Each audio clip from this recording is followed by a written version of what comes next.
Hello बच्चों, आज मैं आपके सामने प्लांट्स की फैमिली के बारे में एक टॉपिक लेके आया हूं and we have a topic family fabaceae. जैसे हम लोग की अपनी फैमिली होती है जिसमें आप हर जनरेशन के बारे में जानते हो, सभी प्रोजेनी के बारे में जानते हो। प्रोजेनी मीन्स आप सारे इंडिविजुअल्स के कैरेक्टरिस्टिक फीचर के बारे में जानते हो, उनके जेनेटिक मेकअप को जानते हो। इन द सेम वे हम प्लांट्स के बारे में भी डिस्कस करते हैं and in the family plant family we are going to discuss what important characteristic features are actually given in the class 11th and what we are going to discuss is कि किस तरह से हम किसी भी family को differentiate करते हैं, फाइनलाइज करते हैं और किन प्रॉपर्टीज को हम डिस्कस करेंगे और कैसे हम आइडेंटिफाई करेंगे कि उस पर्टिकुलर फैमिली, जैसे मैं यहाँ डिस्कस कर रहा हूँ फैमिली फैबेसी के बारे में, तो इसका सिंपल सा फंडा ये है कि हम उस फैमिली के बारे में सारी चीजें जान पाते हैं अगर हमारे पास उस फैमिली का फ्लोरल फॉर्मूला गिवन है। जैसे यहाँ पे आप देखेंगे तो देयर आर सर्टेन सिंबल्स जो यूजुअली हम हर फैमिली के लिए रिप्रेजेंट करते हैं प्लांट्स में।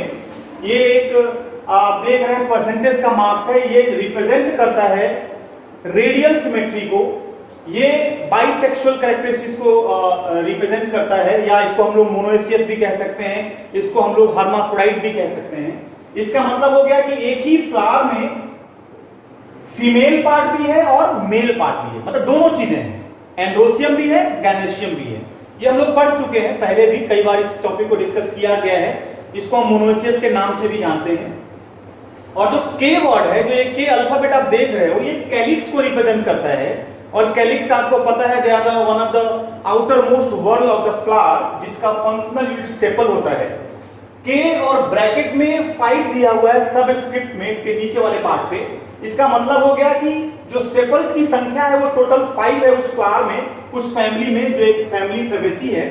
और ब्रैकेट अगर गिवन है, मतलब ब्रैकेट में 5 दिया हुआ है, इसका मतलब ये हो गया कि जितने भी सेपल्स आप देख रहे हैं ये सभी आपस में क्या है, जुड़े हुए। यहां मैंने मार्किंग कर दी है 1 2 3 4 एंड 5। आप यहां देख रहे हो 5 है, ब्रैकेट है, मतलब सारे सेपल्स जो है वो आपस में क्या है, फ्यूज्ड हैं। और उसके लिए एक अलग से टेक्निकल वर्ड है गैमोसेपलस। क्या वर्ड है? गैमोसेपलस। गैमोसेपलस का मतलब हो गया जो सेपल्स हैं वो फ्यूज्ड होंगी।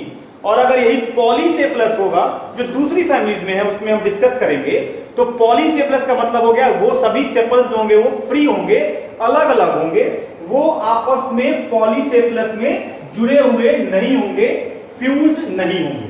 Then we have C. C symbol represents corolla, और कोरोला का जो फंक्शनल यूनिट है वो हमारा क्या होता है, पेटल होता है। एंड पेटल के बारे में हम जानते हैं they are the most attractive part of the flower, जो इंसेक्ट्स को अट्रैक्ट करता है ड्यूरिंग पॉलिनेशन, और वही फ्लावर का सबसे ब्यूटीफुल पार्ट होगा। तो that is C is what, petal को रिप्रेजेंट करेगा, मतलब कोरोला पेटल को रिप्रेजेंट करेगा, जो 3 अलग अलग ग्रुप में है, 1 + 2 + 2। और उसमें भी जो 2 है वो क्या है, फ्यूज्ड है, ब्रैकेट में है। अभी जस्ट डिस्कस किया, ये नंबर अगर ब्रैकेट में कहीं भी है, यहाँ एंड्रोसियम के केस में है तो ये भी ज्वाइंट है, फ्यूज्ड है। अब आप यहाँ देखिए जो 2 पेटल्स हैं वो आपस में जुड़े हुए हैं, बस ये खूबसूरत करने के लिए मार्किंग दिया गया है। अलग अलग बुक में आपको मार्किंग अलग दिखेगी, हो सकता है वो ट्रायंगल से आपस में जुड़ रहे हो सकता है वो रेक्टेंगल का शेप लेके जोड़ा जा रहा हो, वो डिपेंड करता है टीचर के ऊपर, बुक्स के ऊपर। तो उसमें आपको बिल्कुल कंफ्यूज होने की जरूरत बिल्कुल भी नहीं है। तो 1 2 3 4 एंड 5 ये रिप्रेजेंटेड है। और ये वैक्सिलरी एस्टिवेशन है। वैक्सिलरी में हम लोगों ने पढ़ रखा है, एस्टिवेशन का मतलब होता है arrangement of sepal petal with respect to the rest of the whorl और floral whorl, right. Then we have androecium.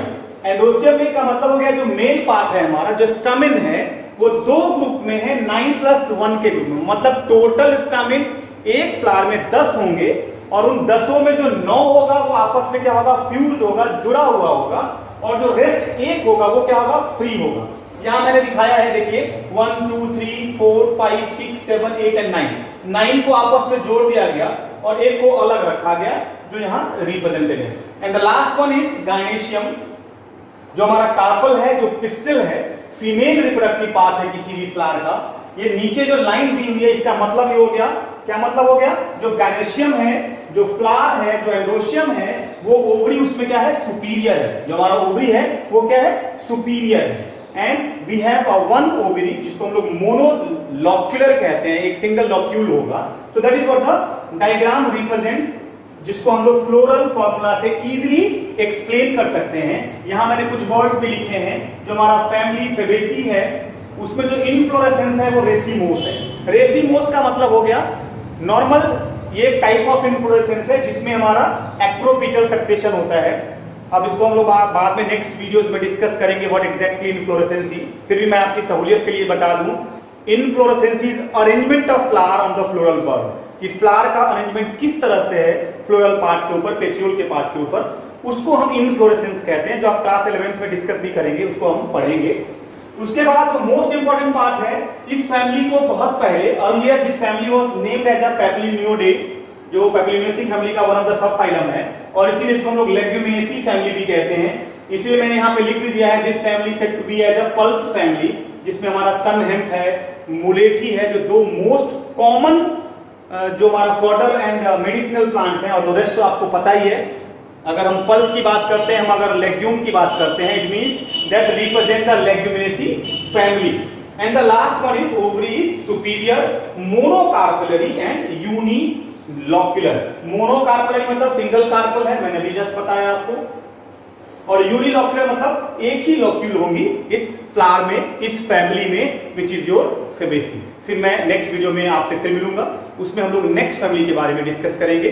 कई सारी वीडियो इसी तरह ग्रेजुअली आपको मिलेगी। इस चैनल को सब्सक्राइब करना बिल्कुल ना भूलें। Thank you.